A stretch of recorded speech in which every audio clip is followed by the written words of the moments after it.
So it's like 20 after 7 on what was a very rainy Saturday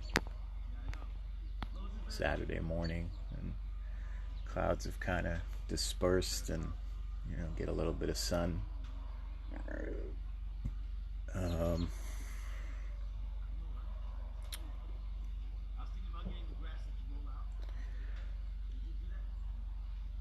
Here's a something I guess that's near and dear to um, my heart, and a real problem that that exists, that maybe doesn't get enough attention, um, for whatever reason, um, is suicide, and the taking of one's own life, for whatever reasons. Um, and you look up, if you just go Google searching, you could find some very startling numbers. According to some sites that I saw, every year it's estimated that about 800,000 people kill themselves. And that's globally, which, I guess 800,000 in the grand scheme of what, 7 billion people on the planet, you know, doesn't seem like a big deal, and I guess that's why it doesn't get as much coverage. But like, that's literally like, wow, I can't remember the numbers off the top of my head, but it's like, I don't know, like seven people, like a second or a day, something. It was a crazy number. It was just absolutely insane. Um, Ironically, it's very hard to find information in the U.S. about it. Um, CDC reports from 2018 were that about 48,000 people in America committed suicide. Um, and those numbers are pretty staggering. Like 70% of the people who commit suicide in the United States are white men, um, which is an alarming number of people committing suicides. I mean, men account for a large portion of the successful suicide attempts, at staggering rates compared to any other group. Um,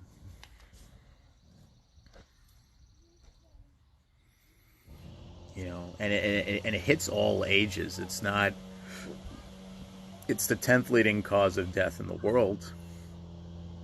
Suicide was the 4th leading cause of death in the United States in 2018. And in that number, the number of people over the age of 75 who committed suicide was quite alarmingly high. But the thing is, all the numbers are trending upward. The age demographics, from 14 to 20 something, and then, the numbers from, 18 to 65 are just staggeringly high. It's like in the United States, it was 14 people per 100,000 that would kill themselves. And I'm not good at math to crunch numbers off the top of my head, but if we have 320 million, 330 million people living in the United States, and 14 out of every 100,000 are going to kill themselves, that's a pretty staggering number. It's pretty alarming to me.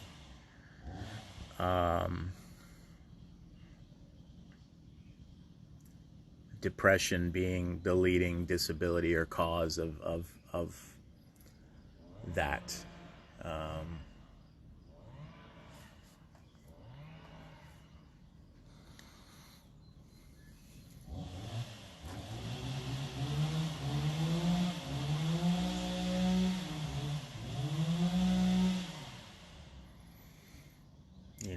I wouldn't say that.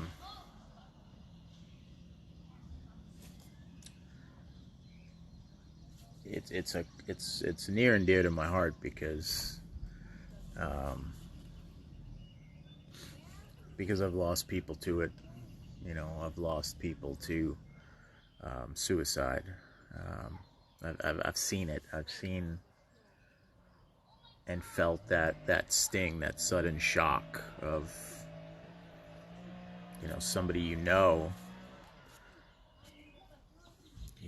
and they're gone. They're not here anymore.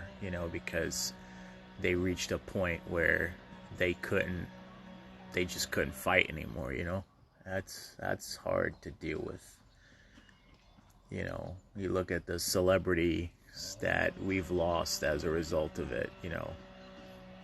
Chris Cornell and Chester from Linkin Park, and you look at these high profile names and you think, man, they have it all. Like, they have everything. They are rich, they are famous, people love them, people adore them. And that's still not enough. They have this amazing talent and they mean so much to people. you know I mean, there's always the conspiracy theorists that want to say they were murdered. Kurt Cobain. All these people that meant so much to people, and they take their own life. So how much harder is it for the people that don't have what they have? How much harder is it for people who are poor? How much harder is it for people that are literally alone every day? How much harder is it for people that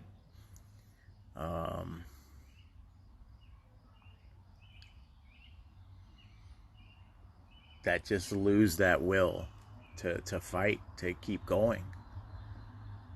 you know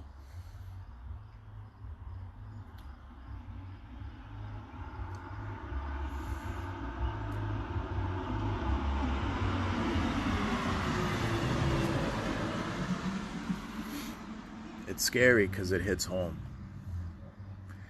I love that about being out here. Just veering off topic for a bit, like, it's amazing how people say hello out here. People walk by, they wave, they say hello. People are driving by, they wave, they say hello if they see you outside. As a New Yorker, it's such a weird fucking thing, because in New York we're just like, fuck you. We don't say hi to nobody. We just fucking, we're on a mission. We're trying to get where we gotta go. So fuck off. I'm not here to say hello. Like, it's just a New York mentality, but it's something that I've kind of learned to let go of. I've definitely acclimated to that. I think it's such a nice little gesture. You're driving by and you see a neighbor outside or people in your community, wave. And the amazing thing is, it's like black, white, doesn't matter. Gay, straight, doesn't matter. You're just showing common human decency. It's just a nice little feeling. It's little things like that I've learned to appreciate a lot more. You know,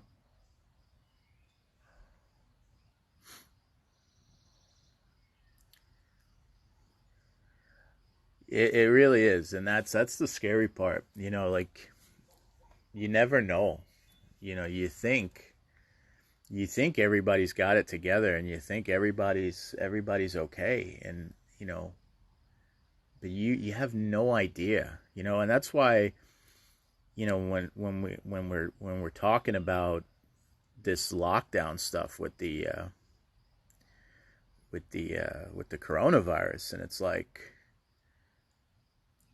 there's already articles and there's already news reports about the number of suicide attempts going up, and I can't imagine how that number in 2020, that number is going to be way higher than 48,000 people. you know and that's scary to me. It's scary to me because you know I've grown up in it. I've lived it. And I've been to counseling, and I've been to therapy, and I've done the dance, and I've been on pills for depression and anxiety because my moods can change. And there's probably a lot of other stuff that I don't know, that I've never been diagnosed with. You know, yeah, who knows? I mean, there's so many mental illnesses and mental disorders, or whatever they're called politically these days. But I don't even begin to know, you know, what what I have. But I know what I've struggled with, and I know I've seen people who have had it worse than me,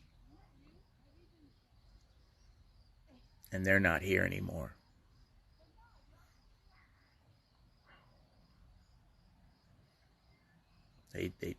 We had a guy who lived across the street from us when I was growing up in New York, and he just seemed like such the sweetest guy in the world.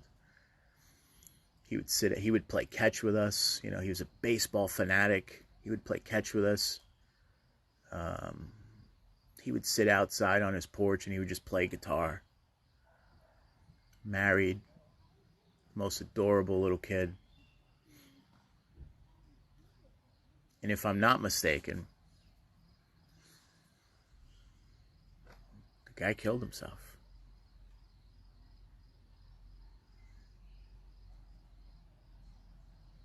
And you would look at him and you would not think that anything was wrong.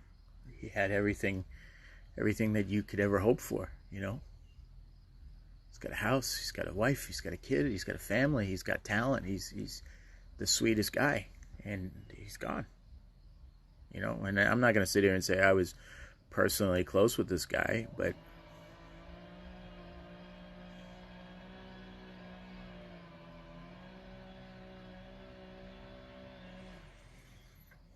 I wonder for my own life sometimes. I fear for my own life sometimes, because what if I'm just one really bad day away?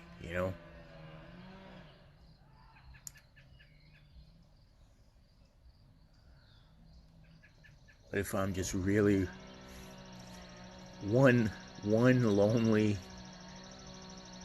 day away?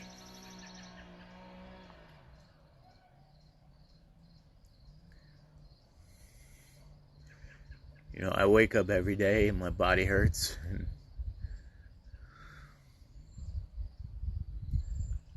it's scary. I have found that the hardest thing to do of late is to get out of bed.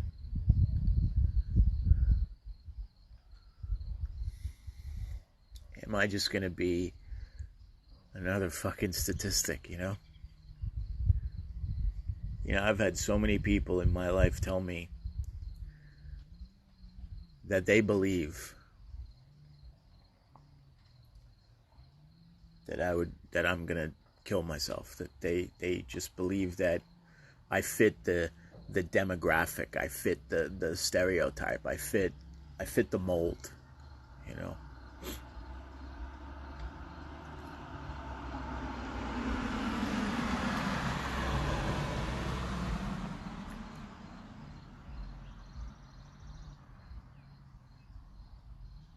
And I'm not gonna sit here and pretend I know what tomorrow is gonna bring, because I don't. I don't. But when you read those statistics and you think, man, those people had a fucking story, man. They had a story and nobody gave a shit. They had a life. They had people, that missed them.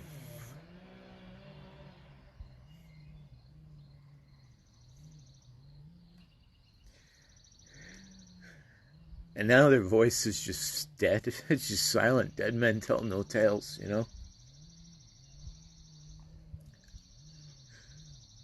you just, fuck. You just think like, man, I wish I could have done something. I wish I could have.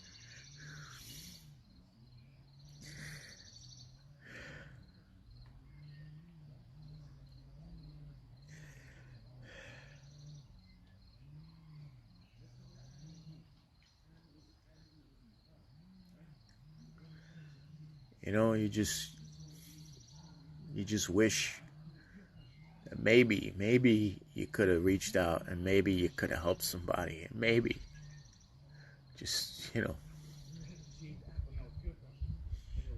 just something. I know it's not reasonable. It's not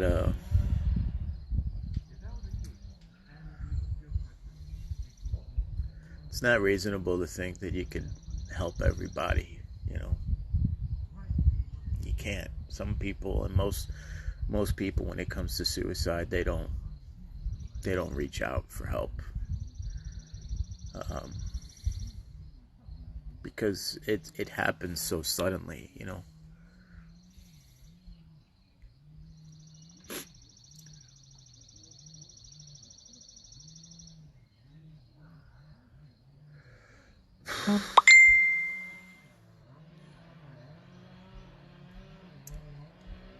And the fact that it affects men, 70% of the suicides are white men in the United States. And the number overall is like, what, like 80% of the suicide rate is men or something like that. It's a crazy high number, you know. What is going on in the world? Why are people so hopeless, so broken, so defeated, that the only thing they could think to remedy, to find peace is to just take their own life?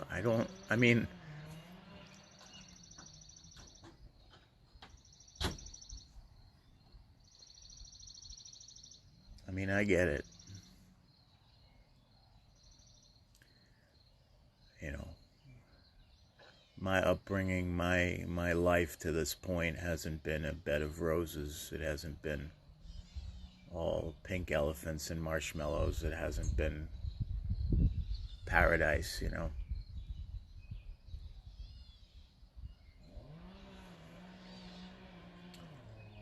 And you just keep fighting, and you just,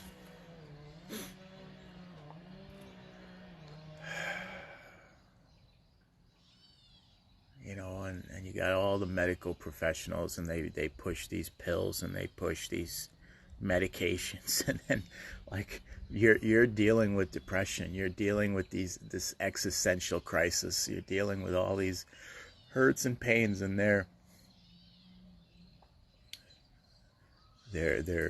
method is, well, here, take this pill, and then, well, you got to take another pill to counteract this pill, because this pill could lower you way too much, so we need something to bring you back up.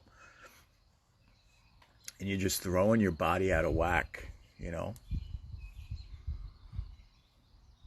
And the side effect of taking an antidepressant is that it could lead to suicide. Like, well, isn't that what we're trying to combat here? Like, I'm taking medicine, I'm taking a pill to help me, and one of the side effects is that I could kill myself. Like, I don't grasp that. I don't understand how that's a thing.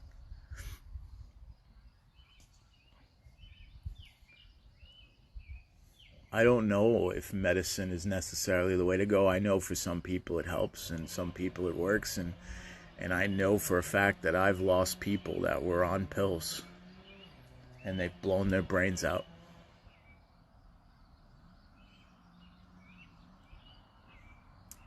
There was a kid I grew up with, and I would never say me and him were close friends, but we had gotten to know each other. I've always known of him. I've always known of him, and we were I would say we got closer as we got older. We played hockey together. We played street hockey together. And we, and I always, I'll never forget. I'll never forget. It's crazy because this is the image of him I have burned into my head. This kid was in the military. He served his country. I never knew. I never knew that he was struggling. I never knew that he.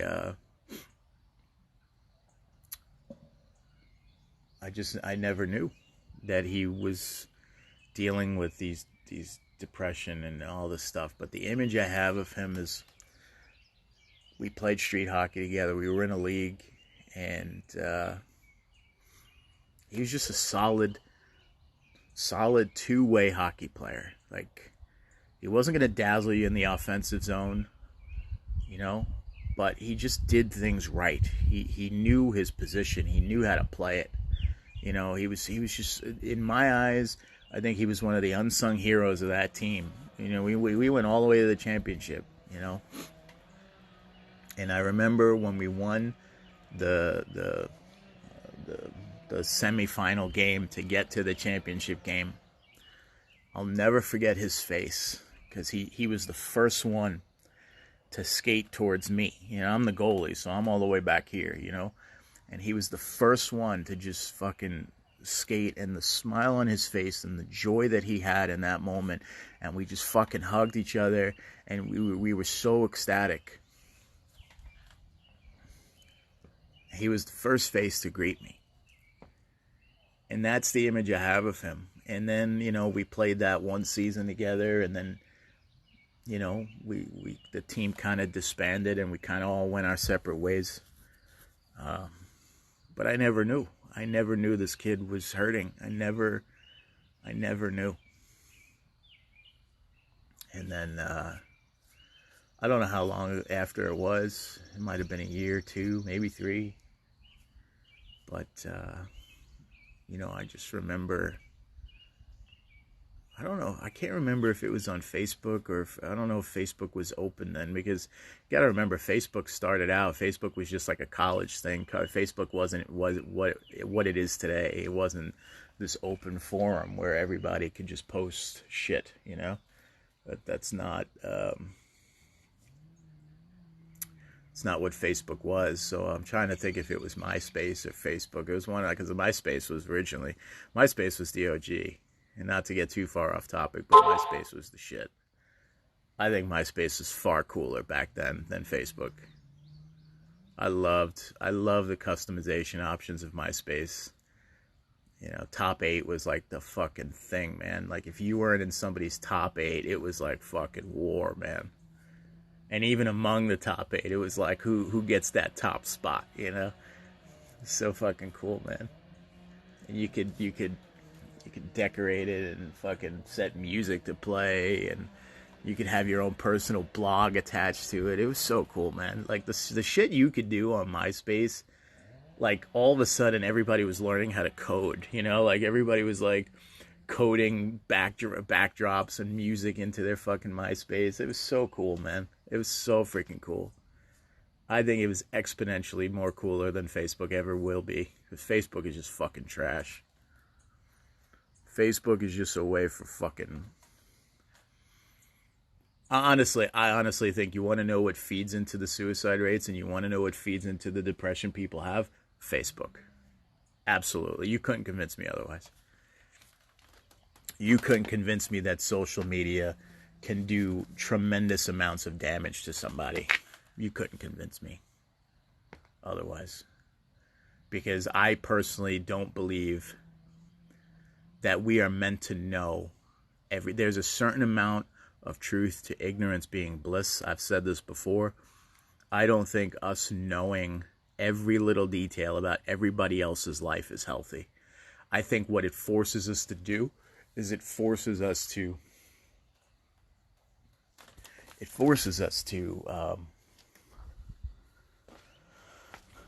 hold on. It forces us to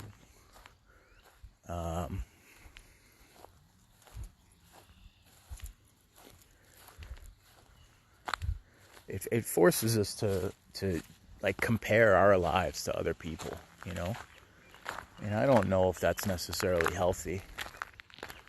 I don't know if it's a good thing to do that, you know?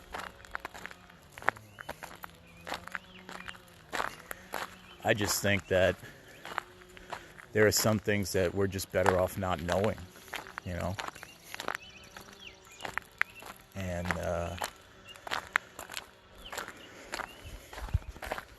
so that's just my take on it, but, you know, I've been wrong before. So,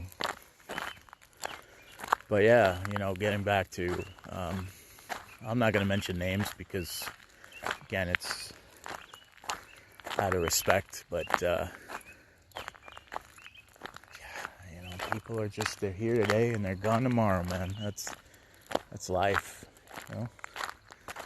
They're just a blade of grass, man. And I say it all the time, and, you know, people are always, like, so, like, why are you so obsessed with, like, death and dying? And it's just because that's the end. That's where we're headed, you know? I don't know why. It's the great unknown, you know? It's the, it's just the way it is, you know? Like,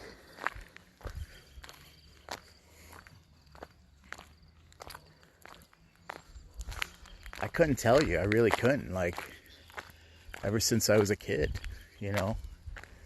You know, I remember being 5 years old and just, like, praying before I go to bed that I'd wake up the next day. You know, like, who does that at 5 years old, 6 years old?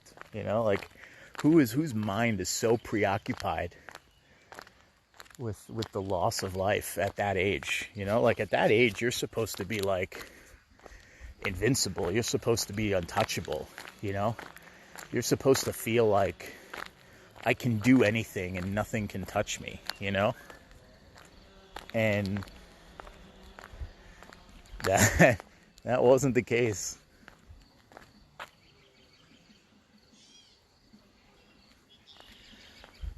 You know, I never walk around my neighborhood. And I'm going to preface this by saying that if you see this abruptly end, assume that I was eaten by a bear. Because I honestly don't feel safe walking around. I feel safer walking around in a fucking dark alley in New York than I do out here. Because in New York, I know what to look out for. You know? I know what my primary adversary will be in New York. It'll be a human being trying to mug me or something. I have a fighting chance. If I get mauled by a bear, I don't have a fucking chance. Now, I may look like a bear. I may, you know, have characteristics of a bear. But I can assure you I am not a bear. So, I don't have the capability of taking on said creature. But it's weird, I've never actually walked around out here.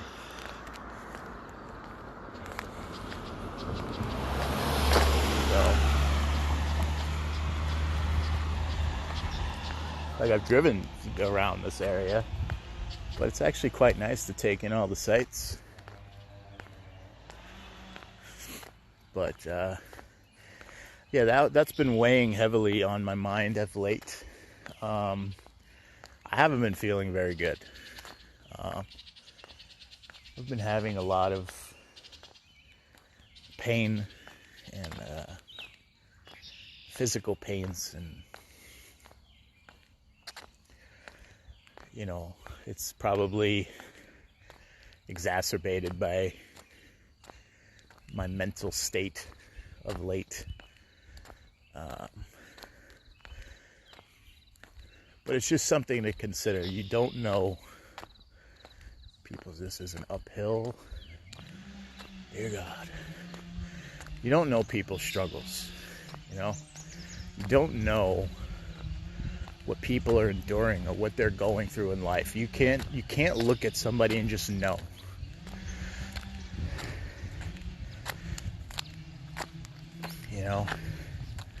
We have so many preconceived notions of what people are supposed to be, or what somebody who is more prone to commit suicide looks like, and it's just so wrong on so many levels. Like, you can't put everybody in the same box.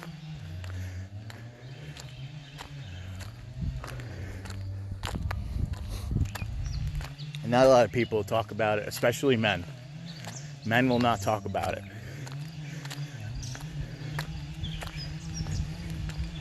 Because we need to man up, because we need to be stronger, because we, whatever you want to call it.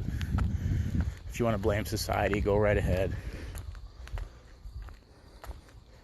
If you want to blame, family upbringing or how we're taught, go right ahead. This is really nice.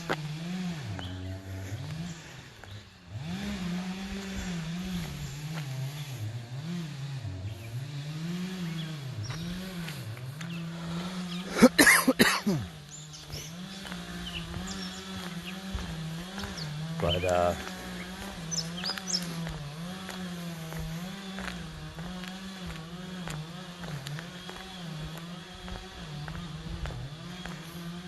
suicide is something that,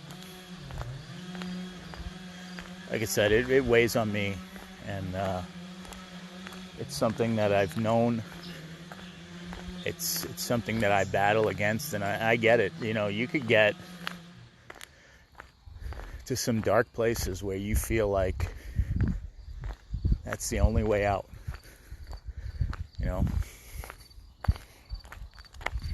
The only way out is to,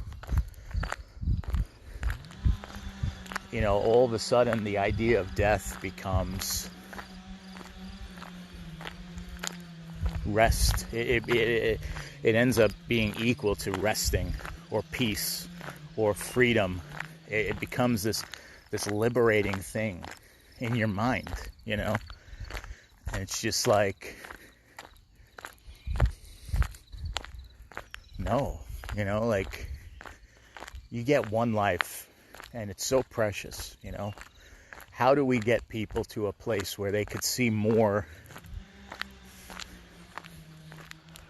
where we could see more than the darkness that's in front of us, or the darkness that surrounds us? Life isn't easy.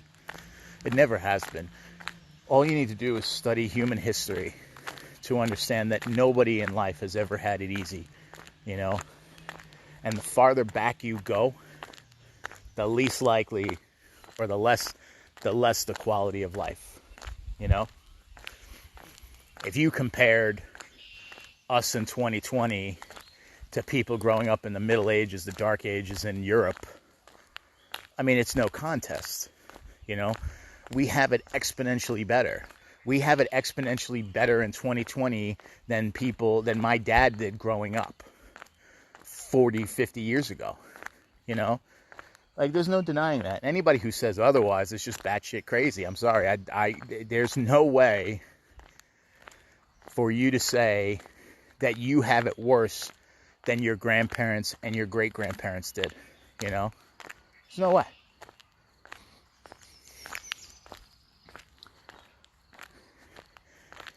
So how do we empower people? How do we empower people to be better? That's the question. That's the question that I think nobody asks or everybody ignores. How do we save 800,000 people a year globally from taking their own life? How do we do it?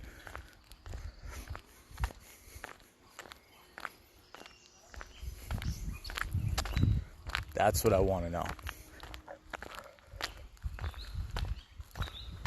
That's what I think we need to start asking about and questioning and trying to, man, what are we doing if we're not trying to better ourselves and better people around us as best we can,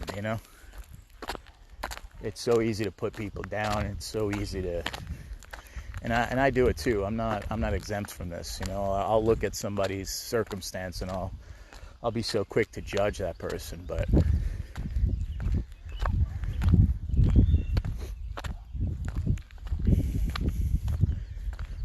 you know, I don't cry very often. Maybe that's just a manly thing, I don't know. But how you doing? All right, thank you. But yeah, I don't know. Like,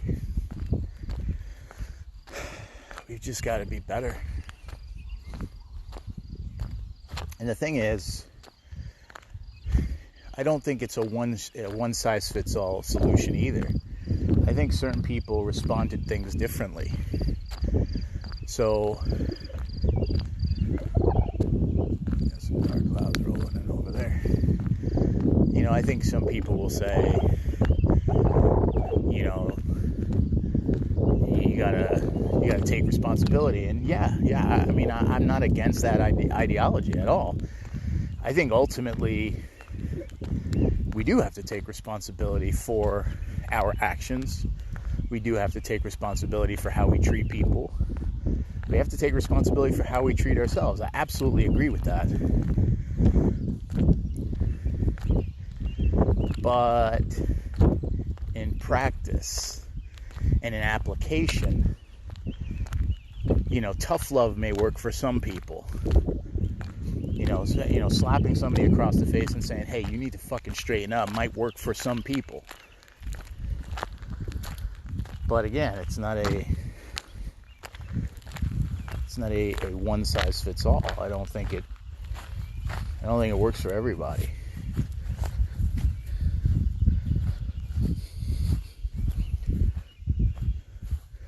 I think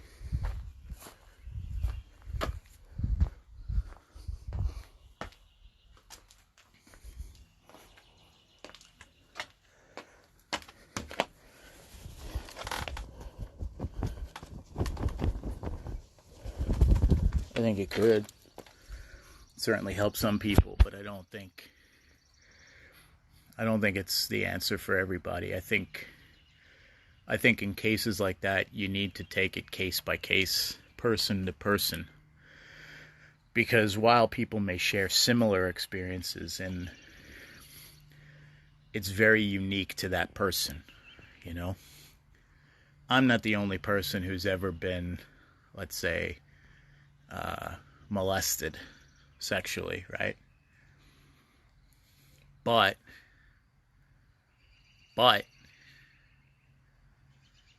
how I cope and deal with it may be different from Johnny over there or Tiffany over there.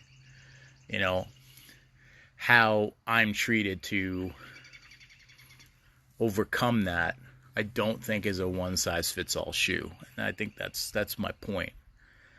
I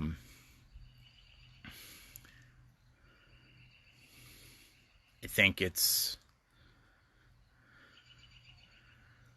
important to keep that in mind. I don't think, you know, for some people it may just be as simple as, hey, snap out of it, slap them on the back of the head, and it clicks. But for other people, that's not the case. And I think you have to treat this case by case. I think this is why people go for therapy. I think this is why people go for counseling. I think this is why some people take medicine. You know, I think it's not a one size fits all. And it's a struggle. It's a struggle to find what works for you. And I think that's the other problem. I think that's why it's so discouraging, because let's say, you know, when I first started talking about this to my doctor, and this was years ago, you know, a doctor is going to look at it from a medicinal point of view.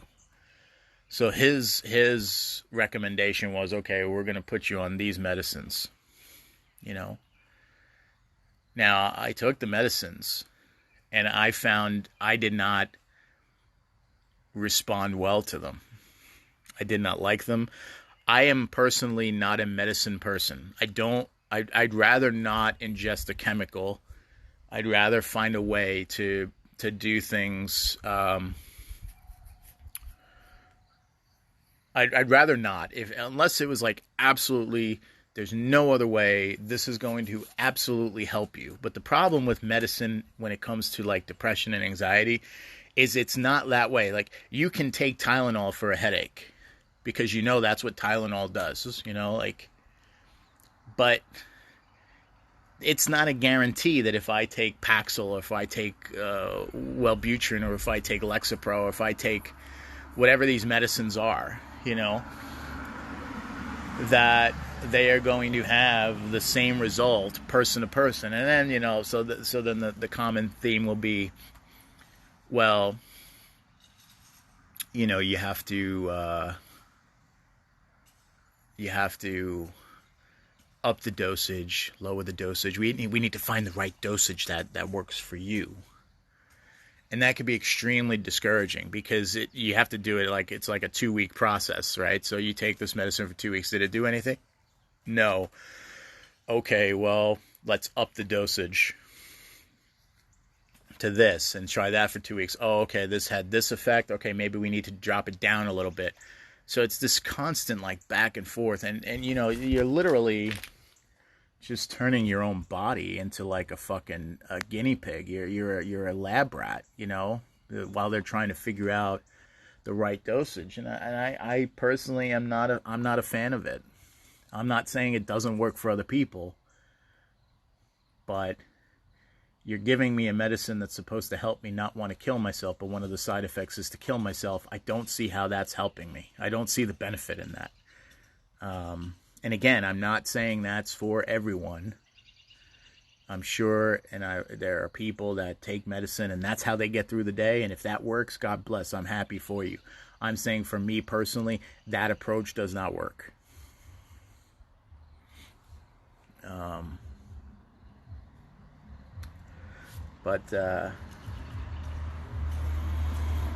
And I've been in counseling and I've been in therapy and I've talked to so many different people.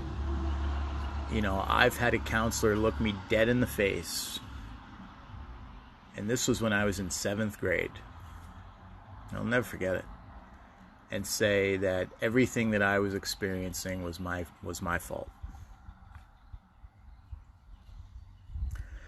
Now, to preface this, in junior high school, I was in a major depression, I guess. I was picked on. I mean, and don't get me wrong, this isn't like an anti-bullying thing, because I think you don't want to remove adversity from life, because a life without adversity creates weaker people. And I do believe that to be true. Like, character grows from facing and overcoming adversity. So I would never say that I'm against hardship. But there's a fine line between, being teased and facing some hardships that just come with people being people, and, coming home with, black and blues and bruises, like there's a fine line. There's a difference. When I was in 7th grade, that's where I was at. And, I started seeing the guidance counselor in my school. That was, one of the ways to cope, because, I was now a danger to myself and others, according to the experts. So I had to go to a mental hospital to get medically cleared to come back to school, because they thought I was just, going to show up and shoot up the place. And the funny thing about me is I'm very introspective. I don't have any desire to hurt anybody else. The damage that's done it will always be more self-inflicted. And I don't mean by like cutting myself and shit like that. I thank God I never. I'm very squeamish, so blood kind of freaks me out. Um,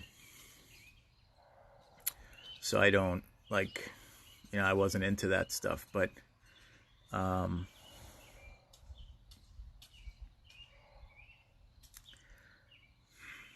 I think, you got to do what you got to do, and I understand it now in hindsight. But because you got to make sure somebody's not a danger to other people and themselves. And that was an eye-opening experience being in a mental hospital. It's different from like a regular hospital. Like it was, and I'm 12 years old at the time, 11, 12, and seeing people, like, it was eye-opening, man. And being asked all these questions about my life and my family and my mom and my dad, and you can't imagine that kind of pressure, asking you questions like, my parents were divorced at the time, and asking you like, would you rather live with your mom, live with your dad, or live in a cardboard box on the street? Like, and like, I don't even, like, how do you even answer that question? Because, you're 11 years old, you love your mom, you love your dad, you hate your life. So, like, you don't want to pick one over the other, but like at 11 years old, you kind of feel like you're being put in this position where I have to choose one parent over the other. How do I do that? How do I make that? How do you make an 11-year-old make that decision? And I understand the point. The point is, where would I feel most like, safe or better? Which place? I understand that. But when you're 11 years old, you're not thinking that way. You're thinking, or at least I was, like, you're basically asking me to pick which parent I prefer to be with. And that's a tough decision to make, man. But and I remember that back then, I was 11 years old, and they were like, well, we want your son to take these meds and these meds. And my dad was just like, no, you're not turning my kid into a guinea pig. You're not doing that. And I always wonder sometimes if that decision saved my life, because again, my friend who I played hockey with, he was on all sorts of fucking pills, man. And I wonder, would I make it to 36? Would I have made it this far if I had been taking pills since I was 11 years old? I really do wonder. And the thing is, you get on those pills, you can't just stop taking them, because that has dangerous effects on you if you just decide to not take them anymore and quit cold turkey. You have to wean yourself off of them because your body has to readjust. It's just, I know it sounds like a diatribe against taking pills, but I'm just saying, for me personally, I don't think it works. And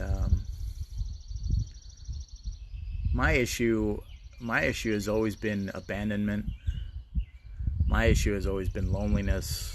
I've never fit in wherever I've been. And that's not to say that I haven't had friends along the way. I have. And I've been blessed with some really great people at different points in my life that I absolutely think, the thing about people move in and out of your life. People, like, you'll have those forever friends. Like, you'll have those people that they're your bro. They're there for you. I have one, and I'm extremely blessed, and I hate to admit it, because me and him have this I think this love for each other, but like, we don't express it. But he's absolutely my best friend, and I'm so thankful, and I'm so grateful, because I don't know where I'd be without him.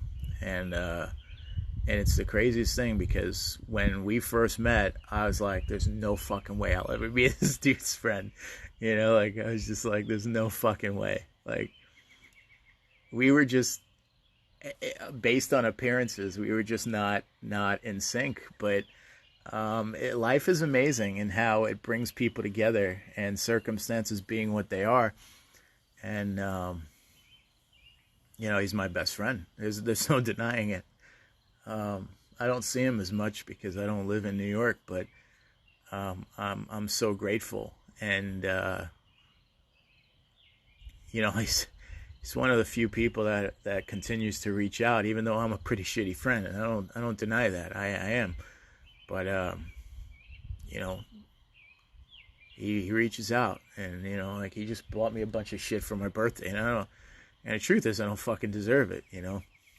But you know, I guess that's friendship, you know.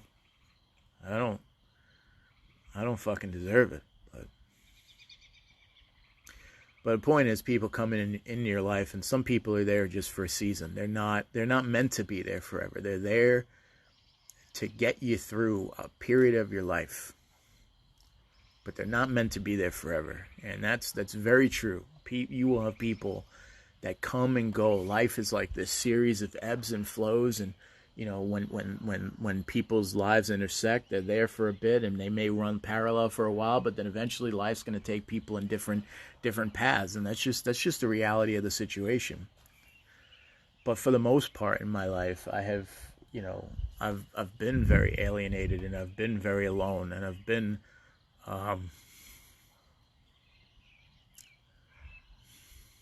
hurt, and I've been betrayed, and I've been all of those things, everything that everybody else goes through. And we're so afraid to talk about it, you know. I've always been so afraid to say anything because I didn't want to come off as weak, and I didn't want to come off as needy, and I didn't want to come off as helpless. And you don't want to face the scrutiny of the world, especially when you're being told that it's all your fault. And I have to say this because I don't believe that it's not my fault. I definitely take responsibility for the things that I have done in my life, the poor choices that I've made, that nobody put a gun to my head and made me make those decisions. I made those decisions. I absolutely 100% take responsibility for those things. But there are definitely things that I can't control, that are beyond me, that have certainly had an impact on my life. And, you know,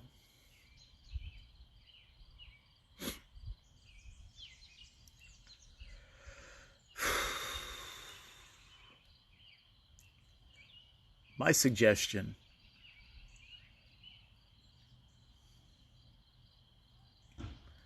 there are so many more resources now than there were when I was growing up as a kid.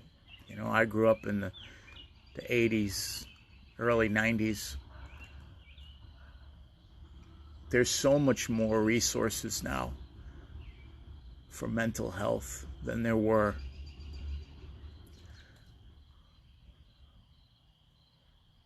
But if you need to, man, just fucking reach out to somebody, please. It's okay. It's okay to cry. It's okay to it's okay. But you don't have to do it alone. You don't have to fucking do this.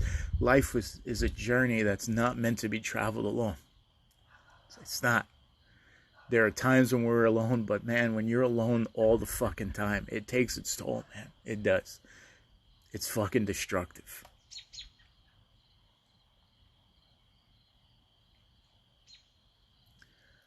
And for a long time, I've always thought about, do I want to make this public? You know, do I want to go on record? Is that vain if I do that? Am I looking, fishing for likes? Am I fishing for fucking acceptance or whatever? You know, and I've always said I just keep it to myself, and that's just the way I am. I keep everything to myself. I don't voice anything. But if you fucking need help, I can assure you two things. It's not going to be easy. And the hardest part is taking that first step. The hardest part for me some days is just getting out of bed.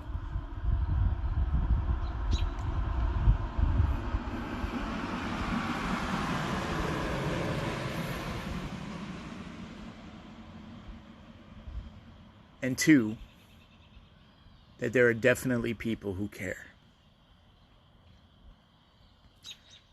And they might not be people you even know. Doctors, therapists.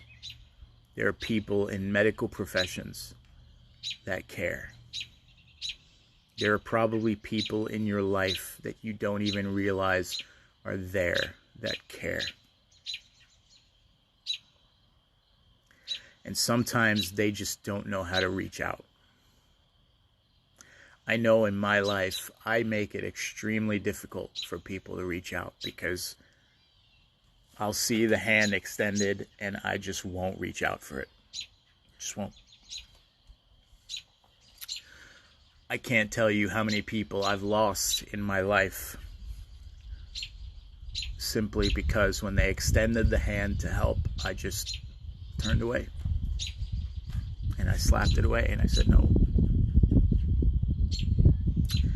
That's not easy to admit.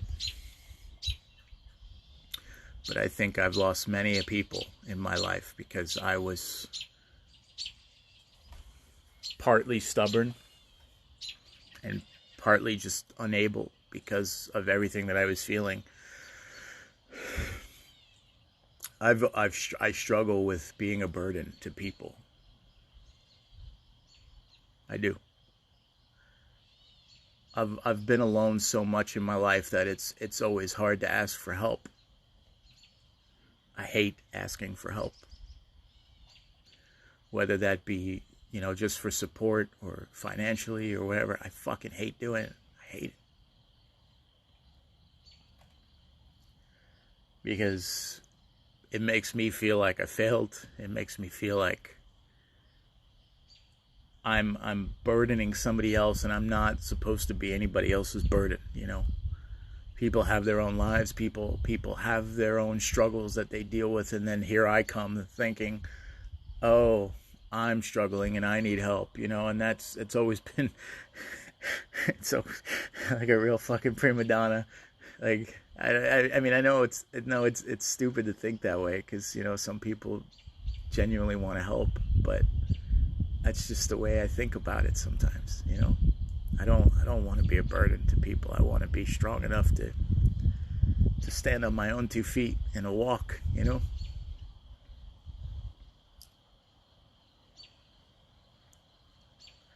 I don't know where this is going, but I think I'm just going to end it there.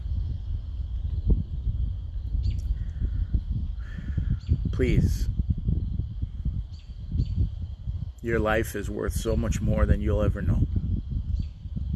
And life is a gift, no matter how hard it is, no matter how deep in despair you may be, life is a fucking gift. Your life is a fucking gift.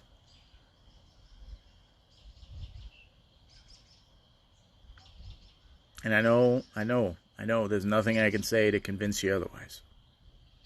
I know. Because it's the hardest thing for me to remember every day. Is that no matter how dark, no matter how terrible the pain, this journey, this ride is a blessing and a gift.